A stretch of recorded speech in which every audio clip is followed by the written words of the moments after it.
Lecture number 11 FSC Part 1 Subject Biology Chapter number 1 Today our topic is Biological Method। आज हम discuss करेंगे biological method के बारे में। सबसे पहले हम इंट्रो लेते हैं अबाउट बायोलॉजिकल मेथड, देन हम एक्सप्लेनेशन की तरफ मूव ऑन करेंगे। सबसे पहले हमारे पास है वर्ड बायोलॉजिकल मेथड। तो इसको समझने के लिए हमें सबसे पहले जो है साइंस से हम स्टार्ट करेंगे कि व्हाट इज साइंस, देन हम बायोलॉजिकल मेथड की तरफ आएंगे। ओके, तो सबसे पहले अगर हम साइंस को डिफाइन करें तो हम कहते हैं science is a systematised knowledge. आपके पास एक सिस्टमेटिक नॉलेज होता है साइंस।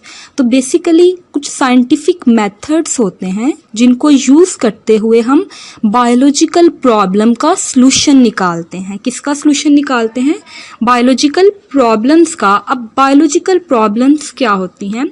ऐसी प्रॉब्लम्स जो कि लिविंग ऑर्गेनिज्म से रिलेटेड होती हैं, उन्हें हम बायोलॉजिकल प्रॉब्लम्स कहते हैं। अब जो हमारे पास स्पेशल साइंटिफिक मेथड्स होते हैं जिनको यूज करते हुए हम बायोलॉजिकल प्रॉब्लम को सॉल्व करते हैं, उन साइंटिफिक मेथड को हम बायोलॉजिकल मेथड का नेम देते हैं। ओके, साइंटिफिक मेथड जिनको यूज करते हुए हम बायोलॉजिकल प्रॉब्लम का सॉल्यूशन निकालते हैं, उसे हम बायोलॉजिकल मेथड का नेम देते हैं। अगर हम प्रॉपरली डिफाइन करें इसको, we can say that the scientific method in which biological problems are solved is known as a biological method. कि एक हमारे पास साइंटिफिक मेथड जिसके हम अंदर बायोलॉजिकल प्रॉब्लम को सॉल्व करते हैं, बायोलॉजिकल मेथड कहलाता है। ओके, नेक्स्ट अब हम बात करते हैं इसकी इम्पोर्टेंस की। तो इसकी जो इम्पोर्टेंस है दैट इज कि हमारे पास रिसर्च के अंदर, साइंटिफिक रिसर्च के अंदर इसका बहुत ज़्यादा रोल है। ऑलमोस्ट ये जो है हमारे पास 500 ईयर्स से जो है वर्क कर रहे हैं बायोलॉजिकल मेथड। यानी कि हम बायोलॉजिकल मेथड को यूज़ करते हुए क्या करते हैं, डिफरेंट प्रॉब्लम्स का सॉल्यूशन निकालते हैं। हम स्टेप्स देखते हैं बायोलॉजिकल मेथड्स के जिनको यूज करते हुए हम किसी भी biological problem that is related to living organism, उसका क्या निकालेंगे, सॉल्यूशन निकालेंगे। कोई भी मेथड हो तो उसका सीक्वेंस होता है। इसी तरह बायोलॉजिकल मेथड के अंदर भी सीक्वेंस के साथ हम उन स्टेप्स को स्टडी करेंगे, देन हम उनकी एक्सप्लेनेशन की तरफ मूव ऑन करेंगे। हमारे पास सबसे पहले जो मेथड में स्टेप नंबर 1 है दैट इज ऑब्जर्वेशन, कि हम ऑब्जर्व करते हैं। देन उसके बाद हमारे पास ऑब्जर्वेशन की कुछ टाइप्स आ जाती हैं जिनमें है quantitative observation and qualitative observation. These are 2 types of observation. Then हमारे पास नेक्स्ट स्टेप आ जाता है hypothesis and then next is deduction. Deduction की भी हमारे पास 2 टाइप्स होती हैं। One is deductive reasoning and other one is inductive reasoning. Next फिर हमारे पास है एक्सपेरिमेंटेशन और experiment, next theory and last one is law. हमारे पास बेसिकली ये सारे स्टेप्स हैं बायोलॉजिकल मेथड्स के जिनको यूज करते हुए हम किसी भी बायोलॉजिकल प्रॉब्लम का सॉल्यूशन निकालते हैं। अब हम स्टेप्स को 1 बाय 1 जो है डिटेल में देखते हैं। ओके, तो सबसे पहले हमारे पास है ऑब्जर्वेशन। ऑब्जर्वेशन को स्टडी करते हैं। ऑब्जर्वेशन का मतलब होता है मुशाहिदा करना। तो साइंटिफिकली जब आप किसी भी चीज़ को प्रूफ करने में लगते हैं तो आपको जो फर्स्ट स्टेप होता है ऑब्जर्वेशन होता है। आप चीज़ों का मुशाहिदा करेंगे, देन किसी पॉइंट पे पहुंचेंगे। तो अब हमने क्या करना है, किसी एक बायोलॉजिकल प्रॉब्लम को लिया, उसको ऑब्जर्व करना है। सबसे पहले बायोलॉजिस्ट क्या करते हैं, रिकॉल्स his her previous, ठीक है, ऑब्जर्वेशन और मेक्स न्यू वन। अपनी न्यू और जो प्रीवियस ऑब्जर्वेशंस होती हैं उनको रिकॉल करने से न्यू जो है वो बनाते हैं। अब इस लाइन का क्या मतलब है? इसका मतलब है कि जो हमारे पास बायोलॉजिस्ट हैं जो कि किसी प्रॉब्लम के ऊपर वर्क कर रहे हैं, वो न्यू ऑब्जर्वेशन बनाते रहते हैं। ऑब्जर्विंग जो है एक मेथड है जो कि चेंज होता है, आप चीज़ों को डिफरेंट वे में ऑब्जर्व करते हैं। तो बेसिकली हमने देखना है कि हम किसी भी चीज़ को ऑब्जर्व कैसे करते हैं, किसी चीज़ का मुशाहिदा कैसे करते हैं। तो ऑब्जर्वेशन के अंदर हमारे पास जो है 5 सेंसेस इन्वॉल्व होती हैं। 5 सेंसेस इन्वॉल्व होती हैं, vision, hearing, smell, taste, touch. These are the 5 senses which are involve in observation. कि जब आप मुशाहिदा करते हैं किसी चीज का, बायोलॉजिकल प्रॉब्लम का, तो आप इन 5 सेंसेस को यूज करते हुए कोई ऑब्जर्वेशन जो है वो बनाते हैं। अब नेक्स्ट हमने देखना है कि ऑब्जर्वेशन जो है उसकी टाइप्स कौन सी हैं। तो हमारे पास ऑब्जर्वेशन की 2 टाइप्स हैं। One is qualitative observation and other one is quantitative observation. दो हमारे पास ऑब्जर्वेशन की टाइप्स हैं, types of observation, qualitative and quantitative. So इनको हम कंपैरिजन करेंगे कि क्वांटिटेटिव क्या होता है एंड क्वालिटेटिव ऑब्जर्वेशन क्या होती है।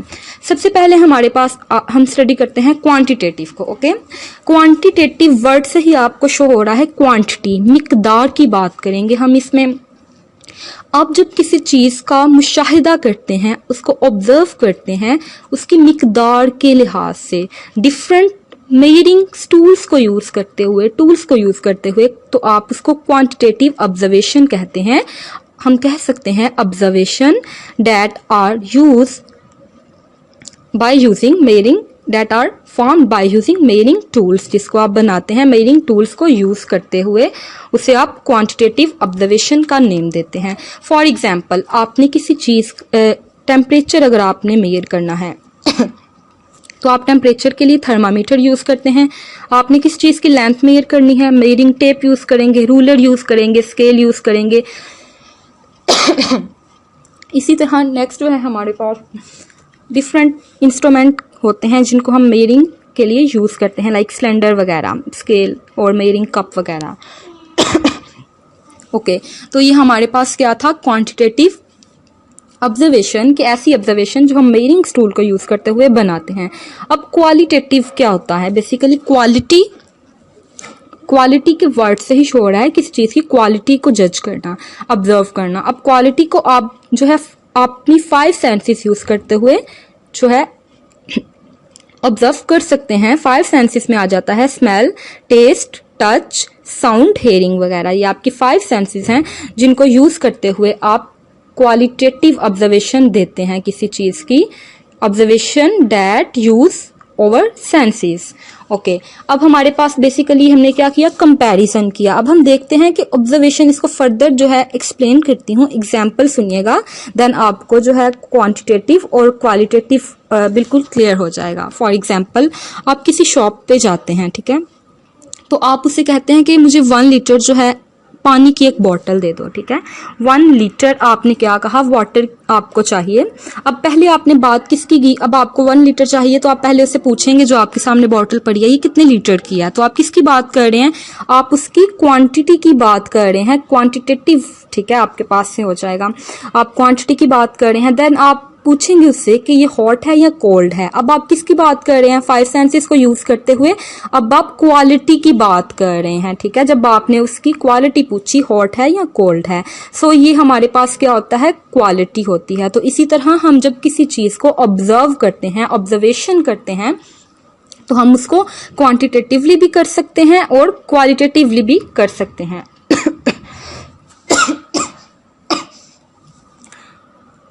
ओके, अब नेक्स्ट हम देखते हैं, इसी तरह अगर एक स्टेटमेंट मैं दूं, हम ऑब्जर्वेशन के थ्रू क्या करते हैं, स्टेटमेंट देते हैं।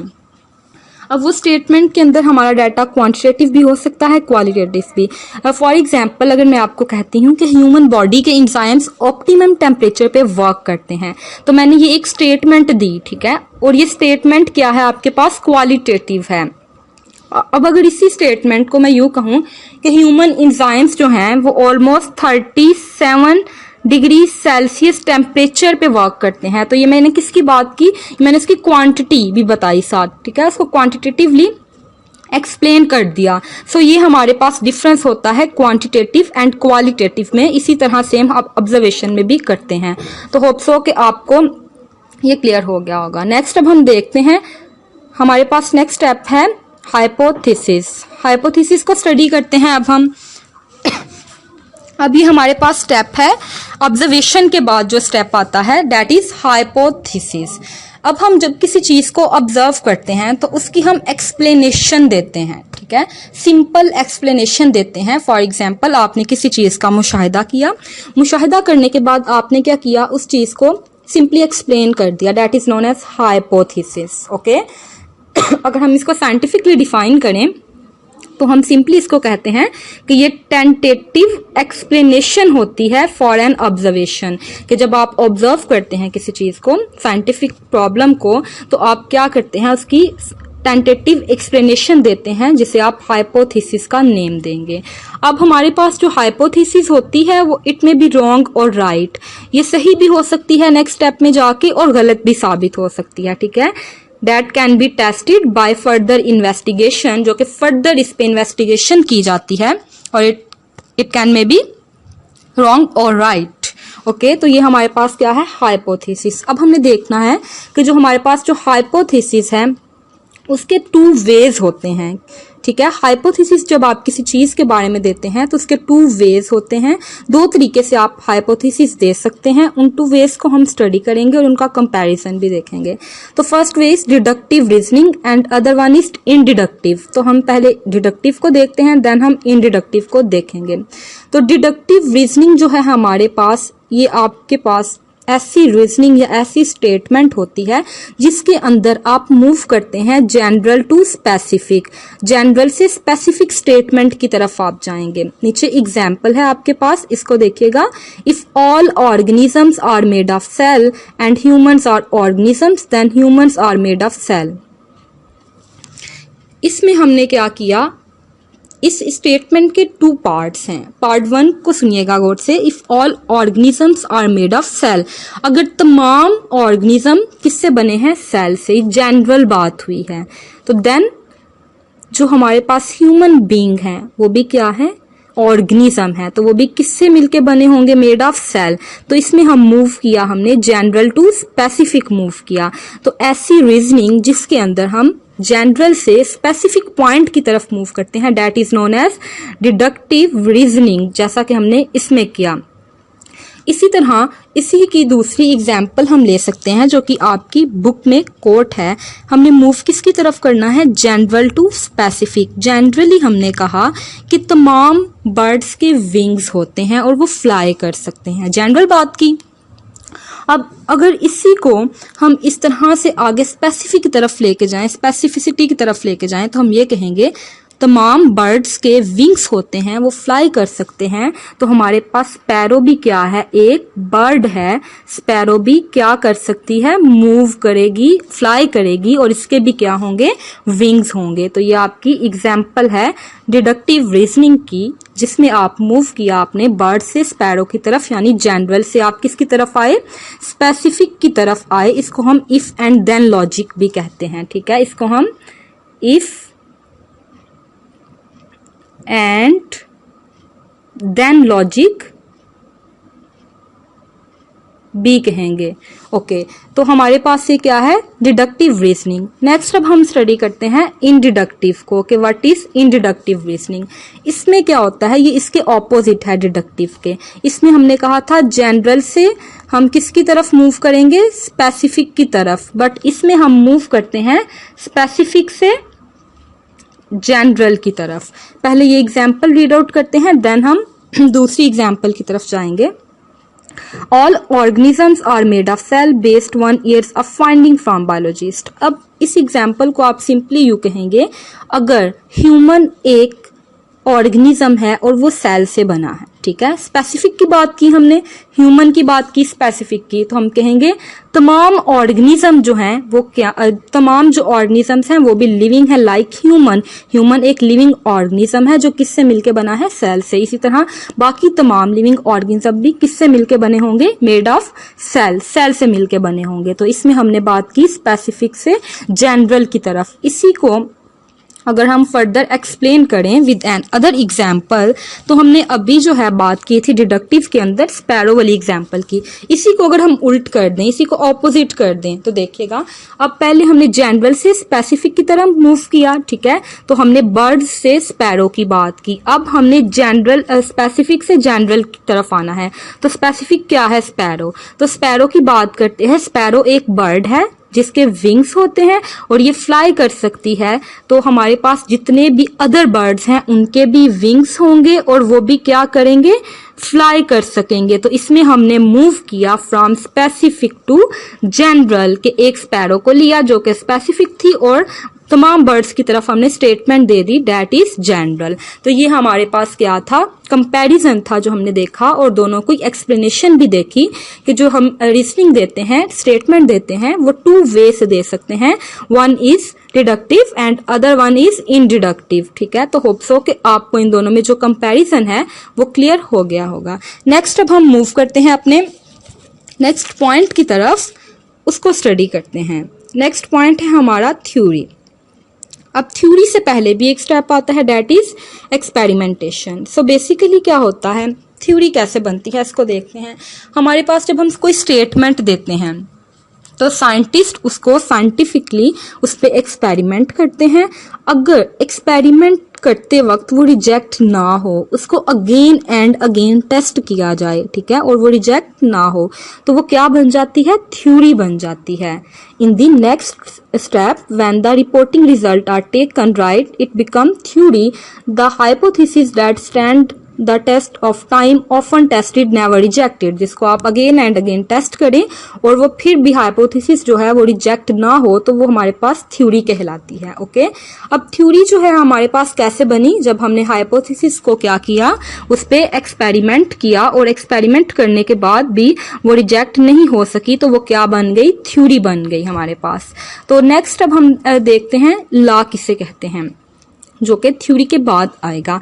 अब लॉ हमारे पास बेसिकली क्या होता है, law is the constant effect in nature. ठीक है, कांस्टेंट इफेक्ट होता है जो कि चेंज नहीं होता, यानी कि यूनिवर्सल जो है ट्रुथ हम इसको कहते हैं। अब एक थ्योरी जो है, थ्योरी की ऑपोजिशन में साइंटिस्ट क्या करते हैं, उसको रॉन्ग करने की कोशिश में लगे रहते हैं, उसको क्या करते हैं, रिजेक्शन की तरफ लेके जाने की कोशिश में लगे रहते हैं दूसरे साइंटिस्ट। ठीक है, लेकिन अगर वो फिर भी जो है एविडेंस जो लेते हैं एक्सपेरिमेंट के थ्रू, एक्सपेरिमेंट करें और जो एविडेंस है वो फिर भी थ्योरी के हक में आए, ठीक है, उस थ्योरी को सपोर्ट करे, तो वो थ्योरी हमारे पास लॉ बन जाती है, जिसे हम प्रिंसिपल भी कहते हैं। लॉ और प्रिंसिपल अगर हम इसको प्रॉपरली डिफाइन करें, if a theory continues to be supported by experimental evidence, अगर एक theory again and again experimental evidence से भी राइट प्रूव हो, इट बिकम्स लॉ, और वो हमारे पास क्या बन जाता है, लॉ बन जाता है।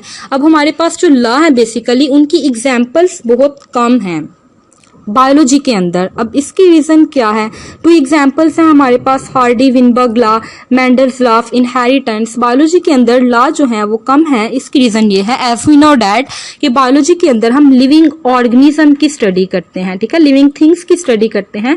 लिविंग ऑर्गेनिज्म में चेंजिंग आती रहती है, ठीक है, तो इस वजह से बायोलॉजी के अंदर लॉ भी बहुत ज्यादा कम है as compare to other sciences. Like chemistry में लॉ काफी ज्यादा है, फिजिक्स में, बट जब हम बायोलॉजी की बात करते हैं तो वेरिएशन जो है, एवोल्यूशन होती है, ऑर्गेनिजम्स जो हैं उनमें चेंजिंग आती रहती है, इस वजह से लॉ जो हैं वो इसमें कम ही होते हैं। सो आज हमने स्टडी किया अबाउट बायोलॉजिकल मेथड, जिसके अंदर हमने बायोलॉजिकल मेथड की डेफिनेशन देखी, देन हमने उसके डिफरेंट स्टेप्स को इन डिटेल जो है स्टडी किया वन बाय वन, ठीक है, सीक्वेंस के साथ। होप सो कि आपको जो तमाम स्टेप्स हैं वो क्लियर हो गए होंगे और जो टॉपिक है वो भी आपको अच्छे से क्लियर हो गया होगा। ओके।